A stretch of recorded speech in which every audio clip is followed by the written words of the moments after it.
한때 나는 바쁜 생활 속에서 건강을 등한시하던 평범한 직장인이었습니다. 아침 일찍 집을 나서 지하철역으로 향하고 붐비는 출근길을 지나 간신히 회사에 도착하면 하루의 절반이 이미 지나가게 되는 그런 일상이었죠. 회사에서는 계속해서 업무에 시달리다 보니 자연스레 컴퓨터 앞에서 허리도 구부정해지고 어깨도 움츠러들기 일쑤였습니다. 제가 모니터 앞에서 벌써 몇 시간을 소비하고 있는지조차 잊을 때가 많았습니다. 그러던 어느 날 점심시간 후 잠시 회사 역을 걸어보려 창밖을 보던 중 한 우연한 장면을 보게 되었죠. 역 빌딩의 창가에서 한 무리의 사람들이 신선한 공기를 마시며 스트레칭을 하고 있는 모습이었습니다. 그들은 각각의 자리에서 일어나 몇 분간 간단한 스트레칭을 하면서 이야기를 나누고 있었는데 그 모습이 참으로 활기차고 건강해 보였습니다. 그 장면은 커다란 영감을 주었고 제 생활 방식을 바꾸기로 결심하는 계기가 되었습니다. 그날 집으로 돌아오자마자 직장인을 위한 스트레칭 운동에 대해 검색해보기 시작했습니다. 시간은 언제나 귀중하고 회사에서 쏟아야 할 업무도 많았기에 짧은 시간 안에 실천할 수 있는 방법들이 필요했습니다. 다행히 인터넷에는 다양한 정보들이 쏟아져 나왔고 저는 그중 여러 전문가들의 조언을 골라 제게 맞는 루틴을 정리할 수 있었습니다. 이렇게 정리한 몇 가지 스트레칭 동작들은 5분 내외로 수행할 수 있으며 사무실에서 별도의 공간 없이도 가능하다는 것이 큰 장점이었습니다.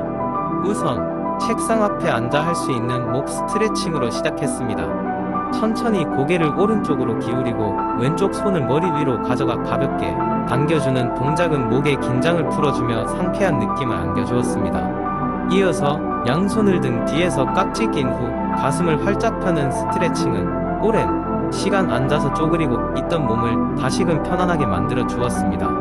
그 중에서도 제가 가장 만족했던 동작은 사무실 의자를 활용한 하체 스트레칭이었습니다.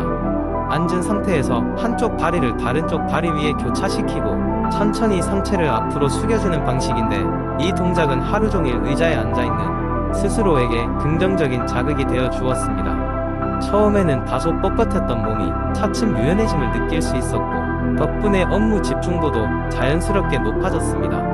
매일 이러한 스트레칭을 실천하면서 전에는 자주 겪던 어깨 통증과 두통이 감소했습니다. 또한 스트레칭 시간 동안 짧게나마 업무에서 벗어나면서 정신적으로도 리프레시 되는 기분을 느꼈습니다. 매일 반복되는 회사 업무 역시도 큰 변화가 없었지만 제 건강 상태와 정신 상태는 엄청나게 변화를 겪고 있었습니다. 짧은 시간이지만 건강한 몸 관리를 통해 업무에도 몰두할 수 있는 환경을 만들 수 있었습니다. 어느새 스트레칭은 저의 일상 중 가장 즐거운 시간이 되었고 제 주위 동료들에게도 조용히 전파되고 있었습니다. 그들은 처음에는 바쁜데 그런 시간이 어디 있냐고 하다가 내가 만든 루틴을 실천한 후부터는 하나같이 칭찬의 말을 아끼지 않았습니다. 그들에게도 긍정적인 변화를 가져다 줄 수 있다는 점이 매우 기뻤습니다. 이제는 점심시간 후 회사 구석에서는 동료들과 함께 짧은 스트레칭을 하는 모임이 일상화되었고 그 누구도 처음과 같은 노곤함과 피로감을 쉽게 느끼지 않게 되었습니다. 스트레칭을 통한 변화는 생각보다 큰 울림을 주었습니다. 비록 작은 노력으로 시작되었지만 그 결과는 엄청났고 짧은 시간 동안이라도 꾸준히 스트레칭을 실천함으로써 건강한 몸과 생기 넘치는 직장 생활을 확보하는 데 성공할 수 있었습니다. 두 번째 이야기. 한때 체중 관리에 실패하면서 스스로에게 실망한 적이 있는 사람이 있다. 그 사람은 다이어트를 시도할 때마다 의지가 약해져 금세 포기하곤 했는데 어느 날 그는 우연히 찾아낸 7가지 비법을 통해 변화를 경험하게 되었다. 이 비법들은 체중 감량의 고비를 넘기고 새로운 삶을 얻는데 큰 도움을 주었다. 첫 번째 비법은 목표 설정과 시각화였다. 그는 자신의 목표 체중 그리고 그 목표를 달성한 후에 모습을 구체적으로 상상하기 시작했다. 매일 아침 자신이 원하는 모습의 사진과 힘이 되는 문구를 보며 그날의 출발을 준비했다. 이는 그의 다이어트 의지를 북돋우는데 큰 역할을 했다. 두 번째 비법은 균형 잡힌 식단이었다. 그는 칼로리를 낮추기 위해 단순히 굶는 것이 아니라 단백질, 탄수화물, 지방이 적절히 배분된 식단을 구성했다. 특히 건강한 지방과 섬유질이 많이 함유된 식재료를 섭취함으로써 포만감을 높이고 불필요한 간식을 줄이는 데 성공했다. 세 번째 비법은 일일 수분 섭취량 증가였다. 그는 하루에 2리터 이상의 물을 마시기로 결심했다. 물은 신진대사를 활발하게 하고 몸에 노폐물을 배출하는 데 도움을 주어 다이어트 과정에서 중요한 요소로 작용했다. 네 번째 비법은 꾸준한 운동 습관 형성이었다. 그는 처음부터 무겁고 강도 높은 운동을 시작하는 대신 매일 30분씩 걷기부터 시작했다. 점차 체력이 늘어날수록 걷기에서 달리기, 그리고 다양한 운동 프로그램으로 확대해갔다. 그 과정에서 운동은 생활의 일부가 되었고 건강한 체중을 유지하는 데 큰 도움이 되었다. 다섯 번째 비법은 적절한 스트레스 관리였다. 그는 스트레스를 받을 때마다 폭식을 하던 과거 습관에서 벗어나기 위해 요가와 명상 같은 스트레스 관리 기법을 도입했다. 이는 감정적인 식사를 줄이는데 효과적이었다. 여섯 번째 비법은 충분한 수면이었다. 그는 일정한 수면 패턴을 지키면서 하루에 7-8시간의 충분한 수면을 취했다. 수면 부족은 식욕 호르몬에 영향을 주어 체중 증가의 원인이 될 수 있었기 때문에 이는 매우 중요한 단계 중 하나였다. 마지막 일곱 번째 비법은 지속 가능한 식습관 형성이었다. 그는 더 이상 다이어트를 일시적인 것으로 보지 않고 평생 지속할 수 있는 건강한 식습관을 만들었다. 따라서 칼로리 걱정 없이도 자연스럽게 체중을 관리할 수 있었다. 이 7가지 비법을 통해 그는 체중 감량에 성공했을 뿐만 아니라 자신감을 회복하고 건강한 삶을 영위하게 되었다. 그의 이야기는 지금도 많은 사람들에게 영감을 주고 있으며 체중 감량을 꿈꾸는 사람들에게 큰 희망이 되고 있다. 세 번째 이야기. 나는 항상 바쁘고 분주한 도시에 생활에서 스트레스를 느끼며 살고 있었다. 출근과 퇴근의 반복, 끊임없는 업무와 책임들은 나를 종종 지치게 했다. 그러던 어느 날 나는 더 이상 이렇게 살 수 없다고 결심했다. 스트레스를 풀고 내면의 평화를 찾기 위해 명상과 호흡 기술을 배우기로 했다. 처음 명상센터에 발을 들였을 때 그곳의 고요함과 평온함은 나를 놀라게 했다.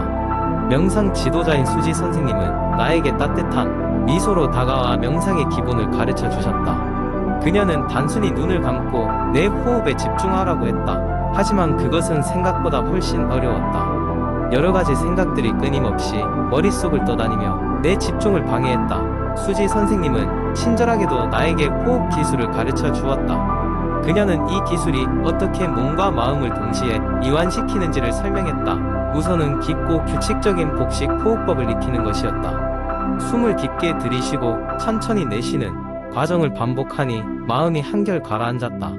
그녀는 또한 교호 호흡법이라 불리는 기술을 소개했다. 한쪽 콧구멍을 막고 다른 쪽으로 호흡하는 방법은 신기하게도 내 마음의 균형을 찾아주는 듯했다. 매일 아침 명상과 호흡 기술을 꾸준히 실천하기 시작했을 때 나는 점차 변화하고 있음을 깨달았다. 스트레스가 많은 일이 생겨도 이전처럼 쉽게 흥분하거나 불안해하지 않았다. 오히려 침착하게 상황을 바라보고 대응할 여유를 가지게 되었다. 이런 내 모습을 동료들과 친구들도 알아차리기 시작했다. 그들은 나에게 무슨 변화가 있었는지 물었고 나는 기쁘게도 명상과 호흡 기술의 이야기를 공유할 수 있었다. 시간이 지나면서 나는 더 깊은 명상의 단계로 들어갈 수 있었다. 이제는 단순히 스트레스 해소를 넘어 자신의 내면을 들여다보고 진정한 나를 발견하는 여행을 시작하게 되었다. 이러한 과정 속에서 나의 가치관도 변화하여 삶의 진정한 의미에 대해 고민하게 되었다. 나는 물질적인 성공보다는 정신적인 성장이 훨씬 더 중요하다는 것을 깨달았다. 이제는 매주 명상센터에서 수지 선생님과 함께하는 시간이 내 삶의 중요한 일부가 되었다. 나는 그곳에서 얻은 평화와 깨달음을 다른 사람들과 나누고 그들도 스트레스로부터 자유로워질 수 있도록 돕고 있다. 이 여정은 아직 끝나지 않았다. 나는 앞으로도 새로운 호흡 기술과 명상법을 배우고 더 깊은 내면의 세계를 탐구할 것이다. 그래서 나는 이렇게 말하고 싶다. 만약 당신이 스트레스를 줄이고 싶다면 명상과 호흡 기술을 시도해보라고. 그것은 단지 스트레스 해방이 아니라 삶을 대하는 새로운 방식을 발견하게 해줄 것이다. 우리의 내면에는 아직 알지 못하는 잠재력이 있다는 것을 믿는다. 네 번째 이야기. 옛날 옛적 마을의 중심부의 뇌에 대한 완전한 이해를 원하는 학자가 살고 있었다. 그의 이름은 다빈치였고 두뇌가 삶의 모든 측면에 얼마나 중요한 역할을 하는지에 대해 깊은 통찰력을 갖고 있었다. 많은 이들이 그에게 조언을 구하러 왔고 그는 언제나 그들의 왼뇌와 오른뇌의 조화로운 연계가 건강한 삶의 기초라고 설명하고 했다. 다빈치는 항상 두뇌의 왼쪽과 오른쪽의 조화로운 기능이 필요하다고 강조했다. 왼뇌는 이성과 논리, 분석의 자리였고 옳은 뇌는 창의성과 직감, 감성의 자리였다. 그는 사람들이 두뇌의 한쪽만 발달시킬 경우 발생할 수 있는 불균형에 대해 경고하곤 했다. 그리하여 다빈치는 마을 사람들에게 두뇌 건강을 위해 실천할 수 있는 다양한 습관들을 제안하였다. 먼저 다빈치는 아침 일찍 일어나 자연 속에서 산책을 권장했다. 그는 이 산책이 옳은 뇌를 자극하여 창의적 사고의 발전을 도울 뿐만 아니라 신선한 공기를 마시면서 왼뇌의 집중력 또한 향상시킬 수 있다고 했다. 자연 속에서 시간을 보내는 일은 왼뇌와 오른뇌가 동시에 활발히 활동할 수 있는 드문 기회를 제공한다고 믿었다. 또한 그는 하루 일과 중에는 명상을 통해 두뇌의 휴식을 취하라고 말했다.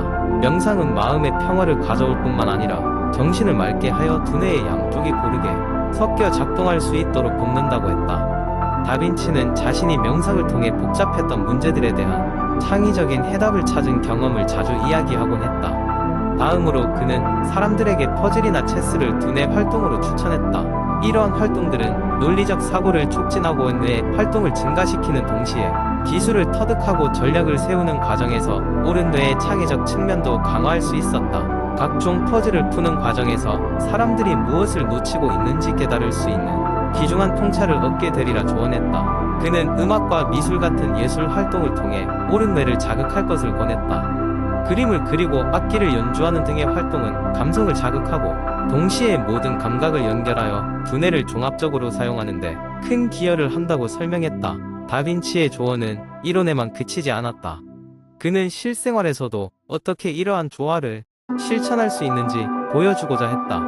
그는 매일매일의 작은 변화를 통해 두뇌의 양쪽을 활용하는 방법을 널리 알렸다. 마을 사람들은 다빈치로부터 배운 대로 매일 이러한 습관들을 실천하고 그 효과를 삶의 여러 측면에서 느끼게 되었다.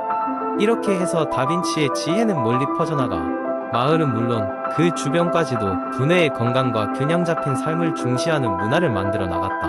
이제 사람들은 더 이상 한쪽 뇌만을 발달시키려 애쓰지 않고 왼뇌와 오른뇌의 조화로운 사용을 통해 더욱 건강하고 창의적인 삶을 살아가게 되었다.